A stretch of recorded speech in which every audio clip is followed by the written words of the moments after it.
Hello everyone, I am Dr. Ratnesh Tiwari, Associate Professor and HOD, Department of Physics, Bhilai Institute of Technology, Raipur. Today we have discussed an important phenomena in the field of electronics, that is law of mass action.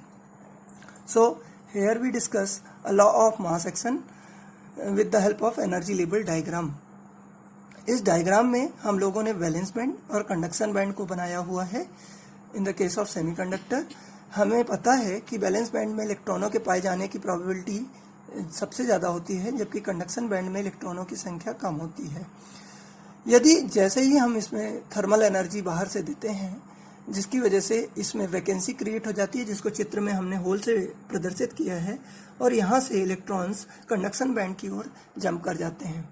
अतः यदि हम माने कि number of electron in the conduction band, जिसे कि पर centimetre cube से प्रदर्शित किया जाता है, इलेक्ट्रॉन डेंसिटी कहा जाए, और number of holes in the valence band per centimetre cube, जिसको कि होल डेंसिटी कहा जाए, so number of electron band in the conduction band is equal to the number of vacant state holes in the valence band.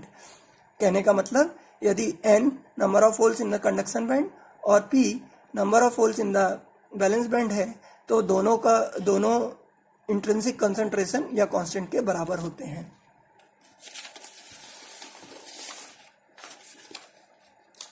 अब यदि हम बात करें law of mass action की, तो लॉ ऑफ मास एक्शन ये कहता है कि थर्मल इक्विलिब्रियम की कंडीशन में, in the state of the under thermal equilibrium condition, the product of the free electron concentration, जिसे कि n से प्रदर्शित किया है, and the free hole concentration, जिसे कि p से प्रदर्शित किया गया है, is equal to the square of intrinsic carrier concentration, जिसको कि ni से प्रदर्शित किया गया है. यदि गणितीय रूप में इसकी व्याख्या की जाए तो हम इसको लिख सकते हैं n into p equal to ni square, जहां पर ni intrinsic carrier concentration, n number of electrons in the conduction band और p number of holes in the valence band को अभिव्यक्त करता है या प्रदर्शित करता है.